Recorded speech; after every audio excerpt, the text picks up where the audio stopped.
So Dr. Zorn, you've been a urologist for 20 years. What is a man's checklist with, what should I do every year, or maybe even more than once a year, when I see my family doctor or a urologist?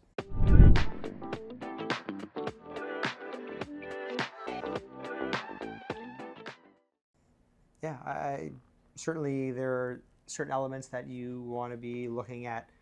Certainly for your prostate, I think as urologist, I'm going to talk, my passion is large prostates and prostate cancer. So knowing your numbers, and I think that's, if you're going to work out with you, what's your weight, what's your height, what's your BMI, your elements of what's that look like, and, making sure that you don't deviate, you don't fall off the track and wow, all of a sudden I got all that, where'd that come from? So what's your blood pressure? Periodically just measure your morning blood pressure and check on that. You're not going to wake up one day and say, I feel like a high blood pressure. But when you do have it and you end up with some cardiovascular problems, we miss the boat. So your sugar levels, and when you do your blood work, you want to know hemoglobin A1C. That's kind of our 3-month window of sugars, and one of the defining moments if you have diabetes. You kind of want to look at your cholesterol, your total.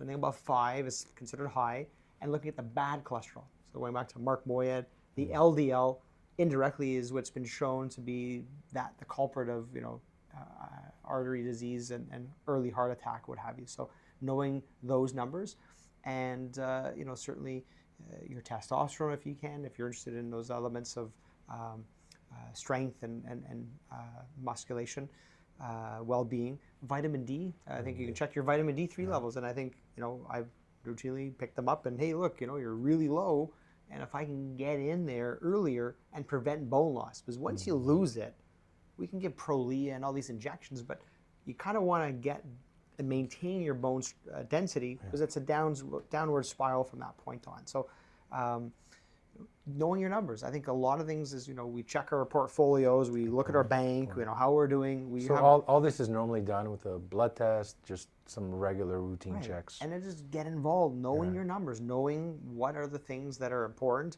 and being in charge, because we kind of think, well, the doctor is going to check on that. Well, you should. I think you need to do what you need to follow up on to make sure those are under your control. So you recommend once a year, twice a year for a full checkup? Is there? Yeah. No one's really, that whole sense of health assessments have kind of fallen out the wayside. It's so come see me if you have a problem. Yeah. But when you have diabetes, by the time you come in for problems, you've been diabetic for a few years, and you may have some end organ damage or irreversible changes. So you kind of want to be ahead of the curve. Yeah, ahead of the curve. Yeah. Prevention. Stool, blood of the stool. There's ways of colon cancer screening. So should you have your colonoscopy? I haven't had one yet. My Opa, that's how he's up in heaven, because no checks, and it's not something that always presents with blood of the stool. But there's ways of checking for blood of the stool with a stool test, or go for a colonoscopy. It's a little bowel prep. I've had one myself, and given that family history, and you kind of start then 45, 50, and every 5 years if it's negative, or if they find a polyp, well, they snare it off, and you may do it in one every 3 years. But at the end of the day, if you can catch something early, that's a good point. That's going to be. Because unfortunately, by the time you start coughing blood, or you have blood in the stool, or you losing weight, doesn't always lead to good outcomes. So we've got good advanced medicine and good different types of tailored treatments, but if we can be more preventative, and I think that's where we fall at the wayside, and this whole Western lifestyle of chase, run, go, push, and we shortchange ourselves, we shortchange our friends, our family, because we're, pushing. And if you think about it, 100 years ago, just before World War II, the average length of life expectancy of the human was 50. So, cowboy days, the 1700, 30, 40 was, you and I would be up in heaven. We shouldn't be here. So only in the last 100 years with, science and so forth, we've been able to preserve and live longer. But that probably also changes everything new that's happening to us that we're not even aware and that we have to study. Does that make sense? Like we're 50 and 60, and now we're we're learning so much more because all these probably issues that we're getting we didn't have 100 years ago.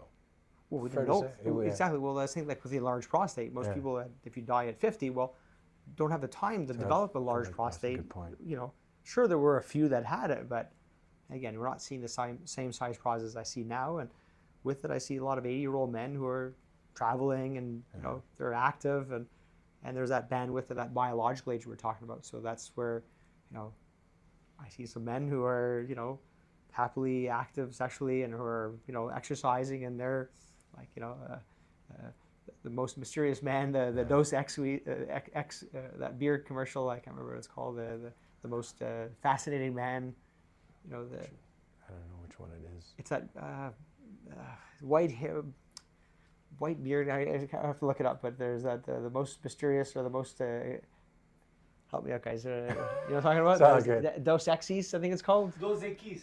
There we go. Keys. But that's it. The guy, he's like, you know, just the most. Oh yeah, okay, I know That's who what he I'm is. saying. Yeah. So that's the thing. You get some guys, and you're like, he's like 007. He's like just fascinating and vibrant, full of life, and they're like 80 years old, and some people are 60, and you're like, wow. It's like, choices you make in your life. That's really what it comes down to, and how you want to live your life, the effort you want to put, and how much work you want to put behind it. You know. Yeah. So it's like like I tell my boys, you know, it's the 5 Ps. You know, planning and preparation prevent poor performance. And what you put in is what you get out. Absolutely. You can't hand me. You know, some people get some luck. Some people have good genetics, and But even your genetics will only take you so far. I tell people, if you eat bad, you don't take care of yourself, you might have genetics, but it's going to catch up to you. That's my theory on that. Yeah, but unfortunately, you know, we're all not getting off this planet alive. You know, you're going to pay taxes, and at some point, you know, your number will be called. But you know, try to, if you can, enjoy those years by taking good care of yourself. And I think part of it, at least for me, I try and get up in the morning and go to the gym, you know, 5 times a week, and I get my cardiovascular. I hope I'm doing well. I think I maintain myself. I'm more resilient. If I fall and have an injury, I can bounce back. Yeah. And there's an enjoyment aspect. I get natural endorphins. I think there's, you know, how do you put that into the equation? You got coming back to feeling good. So I think that's it's all connected. Yeah. Absolutely. Hey guys, Nick Drossos. Dr. Kevin Zorn here. Hope you guys enjoyed this episode. Make sure to leave a comment and any questions they may have down below. And we'll see you guys next week.